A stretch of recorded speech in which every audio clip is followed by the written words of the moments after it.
கர்த்தருக்கே மகிமை உண்டாவதாக. இன்ற நாளிலும் கூட எனக்கு அன்பான சகோதர சகோதரிகளே, என் உள்ளத்தின் ஆழத்திலிருந்து என் அன்பின் வாழ்த்துக்களை உங்கள் அனைவருக்கும் தெரிவித்துக் கொள்கிறேன். இயேசு கிறிஸ்துவின் நாமத்தினால் கர்த்தருடைய கிருபை, சமாதானம், ஆசீர்வாதம் எப்பொழுதும் உங்கள் அனைவரோடும் கூட இருப்பதாக. இன்றைய நாளிலும் கூட நாம் தியானிக்கும்படியே கர்த்தரால் நமக்கு கொடுக்கப்பட்ட வார்த்தை வசனமாவது ஆதியாகமம் 12வது அதிகாரம் 3வது வசனம். உன்னை ஆசிர்வதிக்கிறவர்களை ஆசிர்வதிப்பேன், உன்னை சபிக்கிறவனை சபிப்பேன். ஆமேன். ஹல்லேலூயா. இந்த வசனம் கூட நாம் வாசிக்கும் வேளையில் எனக்கு அன்பானவர்களே, கர்த்தர் ஆபிரகாமுக்கு கொடுக்கிற வசனமாக நாம் வாசிக்கிறோம். எனக்கு அன்பானவர்களே, கர்த்தருடைய வார்த்தைக்கு ஆபிரகாம் கீழ்ப்படிந்து நடந்தது நிமித்தமாக கர்த்தரால் கொடுக்கப்படுகிற இந்த ஆசீர்வாதமாக நாம் வாசிக்கிறோம். எனக்கு அன்பானவர்களே, இந்த வசனங்களை 1வது வசனம் கூட நாம் வாசித்தோமானால், கர்த்தர் ஆபிரகாமை நோக்கி, நீ உன் தேசத்தையும் உன் இனத்தானையும் உன் தகப்பனுடைய வீட்டையும் விட்டு புறப்பட்டு நான் உனக்கு காண்பிக்கும் தேசத்துக்கு போ. ஆமேன். ஹல்லேலூயா.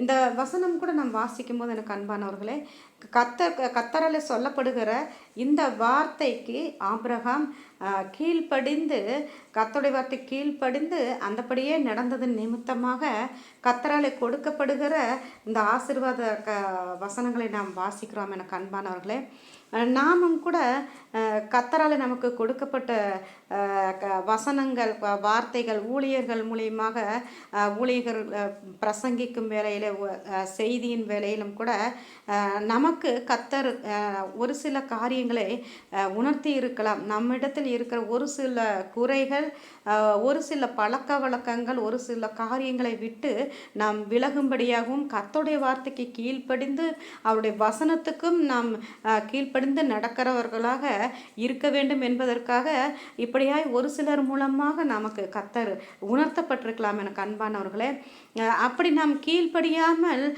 இந்த நாள் வரைக்கும் நாம் இருந்திருக்கக்கூடும். அது நமக்கே தெரியாமல் நாம் அப்படியாய் நடந்து கொண்டு இருக்கலாம்.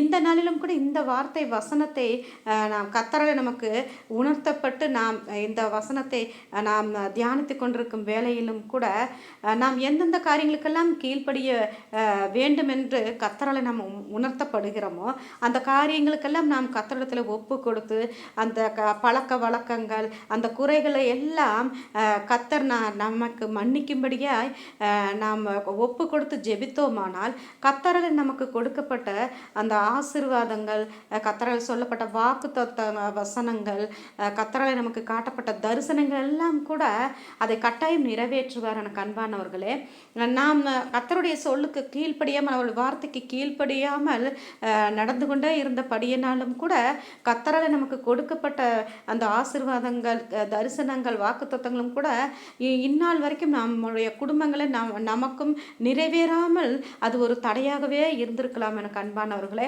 இந்த வார்த்தை வசனத்தின் மூலியமாக எப்படி ஆபிரகாம் கர்த்தருடைய வார்த்தைக்கு கீழ்ப்படிந்து நடந்தாரோ அதே போல நாமும் கூட கர்த்தருடைய வார்த்தைக்கு இன்றைய நாளில் கீழ்ப்படிந்து நடக்க வேண்டும் என்பதற்காகவே கூட இந்த வசனம் கர்த்தரால் நமக்கு கொடுக்கப்பட்டிருக்கலாம். எனக்கு அன்பானவர்களே, நாம் கர்த்தருடைய வார்த்தைக்கு எவ்வாறு நாம் கீழ்ப்படிந்து நடக்கிறோமோ அப்படியாய் நம்முடைய குடும்பத்தில் கர்த்தர் நம்மை ஆசீர்வதித்து நம்மை வழிநடத்த வல்லமுள்ள தேவனாய் இருக்கிறார். எனக்கு அன்பானவர்களே, என்ன சூழ்நிலைகள் நமக்கு எதிர்த்து வந்தாலும், நம் குடும்பங்களில் என்ன பிரச்சனைகள் இருந்தாலும், நம்முடைய சரீர பலவீனங்களோ பல சூழ்நிலைகளோ எதுவாக இருந்தாலும் கர்த்தரிடத்தில் நாம் ஒப்பு கொடுத்து நாம் ஜெபித்தோமானால் அந்த காரியங்கள், அந்த தடைகள் எல்லாம் மாற்றி அமைக்க, நம்முடைய குடும்பத்தை ஆசீர்வதித்து வழிநடத்த அவர் வல்லமுள்ள தேவனாய் நம்மோடு கூட இருக்கிறார். எனக்கு அன்பானவர்களே, இன்றைய நாளிலும் கூட நாம் நம்முடைய குறைகளை, குற்றங்கள், குறைகள்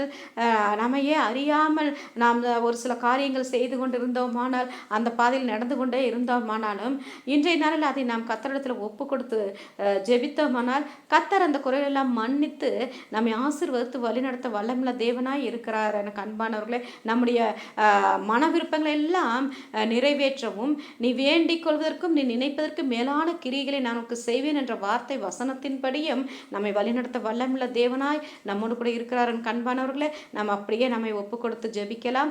ஸ்தோத்திரம் ஆண்டவரே, இந்த நாளிலும் கூட அப்பா எங்களிடத்தில் இருக்கிற ஒரு சில குறைகளை அப்பா நாங்கள் அந்த குறைகளை எல்லாம் சரி செய்யும்படியாக இந்த வார்த்தை வசனத்தின் மூலியமாக ஆண்டவரே நீர் எங்களோடு கூட மகிமையாக இடைப்பட்டு பேசிய தயவுக்காகவும் கிருபைக்காகவும் உமக்கு நன்றி செலுத்துகிற சுவாமி. ஆண்டவரே உமக்கு ஸ்தோத்திரம். நீர் கர்த்தாவே சுவாமி குறைகளை எல்லாம் மன்னிக்கிற தேவனாக எங்களோடு கூட இருக்கிறபடியினாலும் உமக்கு நன்றி செலுத்துகிறோம் அப்பா. இன்றைய நாளிலிருந்து எங்களுடைய குறைகளை எல்லாம் கர்த்தாவே ஆண்டவரே உம்முடைய பாதத்தில் ஒப்பு கொடுத்து ஜெபிக்கிற சுவாமி. அப்பா உம்முடைய வசனத்துக்கு நாங்கள் கீழ்ப்படிந்து நடக்கிறவர்களாக ஆண்டவரே எங்களுடைய குடும்பங்களையும் எங்களுக்கும் ஆண்டவரே அப்படியாய் சூழ்நிலைகளை நீர் மாற்றி கொடுக்கும்படியாகவும் ஜெபிக்கிற சுவாமி. நீர் அப்படியாய் எங்களையும் எங்கள் குடும்பத்தினரையும் நீர் அப்பா வழிநடத்த போகிற கிருபைக்காக தயவுக்காக நன்றி செலுத்துகிறோம். நீங்க பெருகவும் நாங்கள் சிறுகவும் ஜெபிக்கிறோம். இயேசு கிறிஸ்து நாமத்தில் ஜெபிக்கிறோம் எங்கள் ஜீவன நல்ல பிதாவே. ஆமேன்.